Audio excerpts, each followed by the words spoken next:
In 1990, the Async Institute sends researcher Naren into a mysterious multidimensional place known as the back rooms. Naren records everything as he explores these rooms, finding nothing but yellow walls and floors over and over. Eventually he notices some cables and follows them until he sees a tripod and some boxes. The room behind them has all sorts of equipment, and Naren pushes some boxes to block the entrance.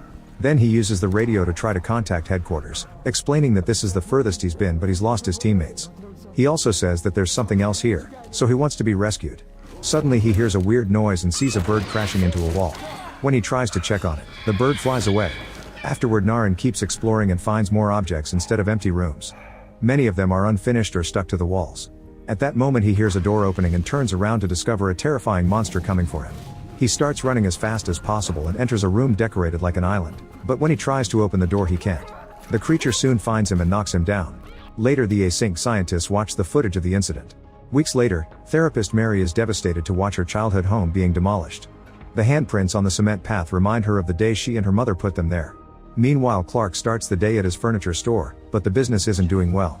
After work, he has a therapy session with Mary and wonders if he deserves to be alone. To help him open up, Mary does a roleplay exercise with him and plays his wife, who kicked him out of the house after another argument about his alcoholism. His wife had also been frustrated because he was always at the store, but Clark grew resentful because he had to pay for everything while she took a break from college. When Mary brings up Clark's failed career as an architect, he snaps and yells at her. Mary ends the exercise and explains his reaction is normal. This test is to help him identify those feelings to learn to work on them.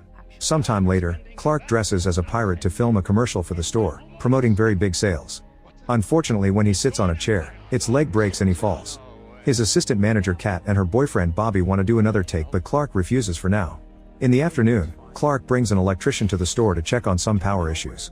The building has had flickering lights and outages for months yet the bill remains strangely high. When the electrician checks the fuse box in the basement, they discover 3 strange red switches that Clark swears weren't there before. They press them a few times but nothing happens. That night, Mary watches TV at home and has to endure the ad for her own therapy tapes. She also keeps glancing at the cement handprint she took from the house. At the same time Clark is drinking and watching TV in the store, where he's been living since his wife kicked him out. Suddenly the TV shuts off so Clark inspects it, but he can't find the cause. Then the store lights turn on by themselves and flicker for a few seconds before they turn off. Lonely and frustrated, Clark goes for a drive while listening to Mary's tapes. He goes to his old house just to stare at it. Sometime later Mary hosts a party for her family but she still hasn't processed the death of her mother and soon she starts feeling very anxious. She rushes to her office and takes some medicine that she keeps hidden in a cabinet. The following night, Clark watches TV again while drinking and is annoyed by a commercial from the competition. Suddenly the screen glitches and shows him the back rooms for a second before it turns off. While Clark hits the TV with frustration, he notices the lights in the basement turning on. He immediately goes downstairs and shuts off every switch, but nothing happens until he reaches the mysterious red ones which shut off the power in the entire building. When he presses them again, the power doesn't return. Clark is ready to leave the basement but he freezes when he notices a glowing line on the wall. As he starts to move closer, it disappears. When he touches the wall, his whole body goes through and collapses on a yellow floor. Now in the back rooms, a confused Clark stares at a pile of furniture. He then touches the wall again and ends up walking through, which throws him back into the basement. Curious, Clark crosses the wall again to return to the back rooms. He touches the furniture and realizes they're the things from his store. Then he starts exploring, only seeing empty rooms until he finds a stop sign written with mirrored letters. To avoid it, he takes a different hallway and notices the bird from the beginning dead on the floor. As the exploration continues, Clark finds a bunch of chairs and hears a strange voice speaking multiple languages. He follows the noise until he discovers that it comes from a cutout with a recorder. Following the cables on its back takes Clark to a door, but he can't open it. On his way out he notices something sticking out of the wall and realizes it's a panel, so he pulls it off. Inside he finds a bag containing tapes, discs, and Naren's ID. There's also a tunnel, so Clark crawls through it until he reaches a room where things are sinking into the floor. In a hole, there's a bunch of chairs. Suddenly he hears a strange noise, so he looks through the tunnel at the previous room and asks if there's anyone there. The tape stops playing and the cutout is thrown into the room in pieces. Getting scared, Clark walks away from the hole and approaches a small door on top of a slope. It has 3 knobs and Clark has to try them all to open it. The frame is barely big enough for Clark to cross it, and he closes the door when he reaches the next room, feeling like something is following him. Here he finds the stop sign again, so he's able to retrace his steps back to the pile of furniture. When he touches the wall, he can't find the exit and panics, but thankfully after lots of testing he finally manages to cross through. After a few seconds he comes back to the back rooms and grabs a stool to take with him to the real world as proof that this really happened. Meanwhile Async researchers Phil watches the footage of Clark's adventure. During his next therapy session, Clark tells Mary that he hasn't drunk in 3 days and desperately shares what happened, even showing her a map he drew of the back rooms. Mary doesn't believe him and thinks it's a side effect of withdrawal, so Clark takes back the map and swears to prove his story. Afterward, Clark visits Kat and Bobby, saying he needs help with a project and even agreeing to pay them. The next day, Clark takes the duo to the basement and makes Bobby film everything. After putting some supplies in a bag and marking the spot on the wall, he quickly goes through it, leaving the others in shock. They can hear Clark's voice on the other side asking them to cross too, but Kat refuses because she thinks it's dangerous. Bobby is curious, so he follows Clark and gets so excited at the sight of the back rooms that he convinces Kat to come too. They start exploring the area and Bobby makes sure to put every room on camera.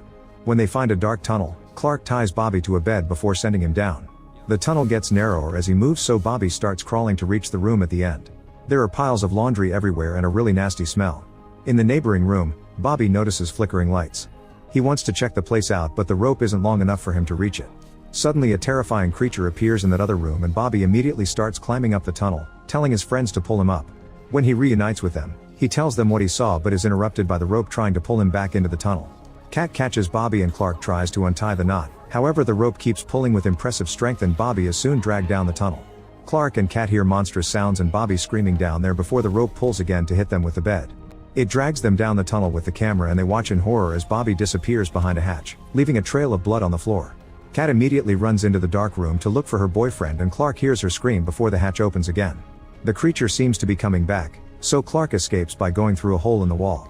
Still carrying a camera, he moves through a lot of trash until he finds a new hole which he uses to come out into a new area that is white instead of yellow.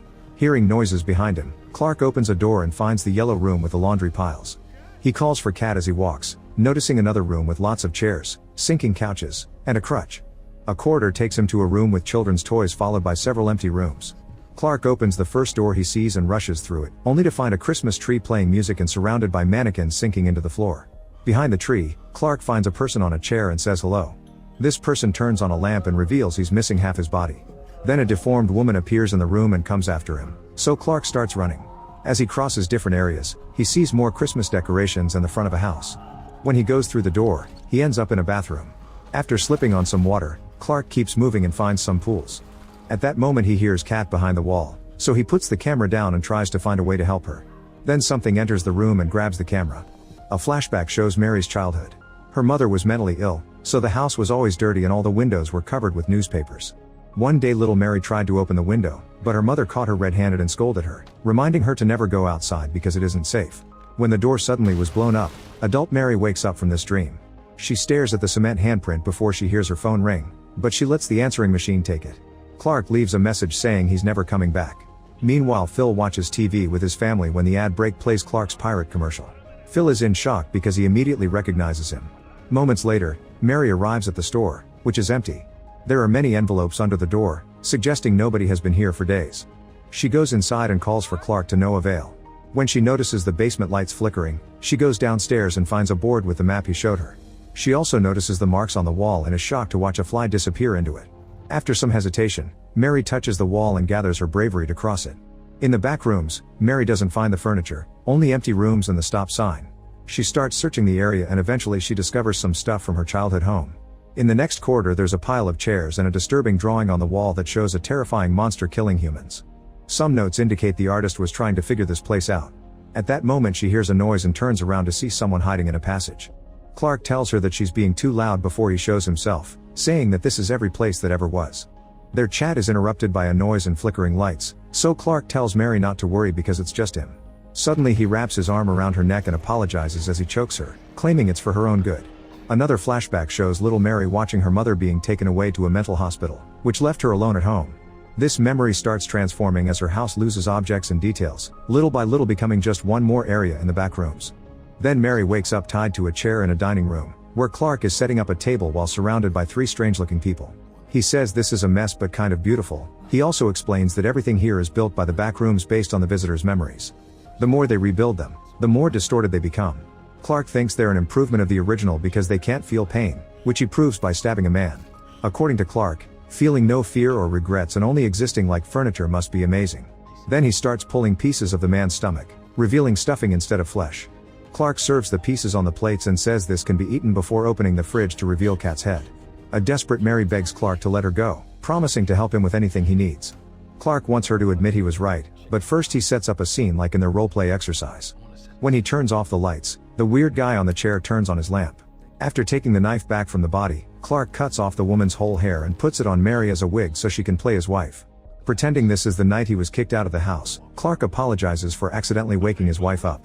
He starts calm and sensible, but soon he loses his mind and starts ranting, saying he has the right to drink all he wants because this is his house and he's paying for it, just like he paid for his wife's college.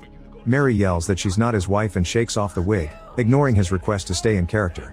She tells him that his wife didn't leave him because of the drinking or the overworking. She left him because he never took responsibility for his actions. He always blames all his problems on someone else and Mary can't help him with that. After the initial shock, Clark starts crying and admits he doesn't want to change. In fact, he wants to stay here. Mary tells him he can stay if he wants, but he must let her go. Clark unties Mary and apologizes, which causes the creepy women to run to a corner to freak out. At that moment, the creature comes out from the dark room in the form of Captain Clark, the pirate from the commercial. It seems to be a manifestation of Clark's hidden negative emotions, like his rage and failures. The real Clark tells him that Mary is a friend and that she's concluded they don't need to change, but the captain picks him up and bites his shoulder. Then he starts throwing him all over the room to torture him while the chair guy keeps playing with the lamp. As Clark's screams echo in the area, Mary runs away and enters a room that looks like her old neighborhood. She rushes to the door at the end, but it won't open. At that moment, the captain appears dragging Clark's bleeding body on the floor, so Mary quickly hides inside a house. Running from room to room, Mary can hear Captain Clark coming closer. In an area full of couches, she has to jump on them to keep advancing, but she ends up slipping and injuring her leg. Moving more slowly allows Captain Clark to get closer. Soon Mary reaches a corridor and hops her way to the door, which won't open. As the creature comes closer, Mary crawls through the doggy door and enters a different room to dodge the monster's hand just in time. When Mary looks around, she discovers she's standing on the edge of an atrium and she can see the rest of the back rooms. Since the creature is hitting the door to break it, Mary tries to move fast but also carefully. She manages to crawl up some stairs and opens a door on the ceiling, which comes off and falls into the abyss. Passing through the resulting hole takes Mary to a nice-looking room with the store's furniture. Here she climbs more stairs and reaches an open area that makes her realize this is a flawed copy of the store. She rushes to the exit door only to find it blocked. At that moment, Captain Clark arrives, so Mary uses a coat rack to break his wooden leg to make him fall. Then she tries to run away but accidentally bumps into the cutout, which activates an alarm and causes a bunch of extinguishers to start filling the room with fog. Mary keeps running, but unfortunately she soon collapses because the fog is actually sleeping gas. Something suddenly snaps her awake and she's terrified to discover Captain Clark crawling on top of her. Mary blocks his face with a hand while the other pulls out the cement handprint from her pocket. Then she uses it to repeatedly hit the monster in the head until it breaks. Afterward, Mary runs into an extremely narrow passage in the wall where Captain Clark can't reach her. She runs to the next door only to be knocked out with gas by async workers in hazmat suits. Mary looks back but doesn't see the monster in the passage before collapsing. The men drag her out of the room and drop her in front of a group of scientists. Sometime later, Mary's body is scanned. As the men guide her through their facility, she discovers they've retrieved the monster's body too. Behind a door, there are countless copies of the cutout. Eventually she's left alone with Phil, who asks her lots of questions. Mary confirms she found the rooms in the furniture store but refuses to say more when Phil shows her a screenshot of the footage with Clark and the censored creature. Then Phil explains that his company used to build MRI machines until they found the back rooms. Now he spends his days researching and creating a map. He wants Mary to share her experience, but she dissociates to stop listening to him. Different shots of the back room show all the rooms, including one with Mary's therapy tapes and another full of missing posters for Kat and Bobby. Eventually it's revealed that Mary is actually there, frozen on her chair while her body slowly mutates. Make sure to subscribe and turn on notifications so you can watch more videos like this. Thanks for watching.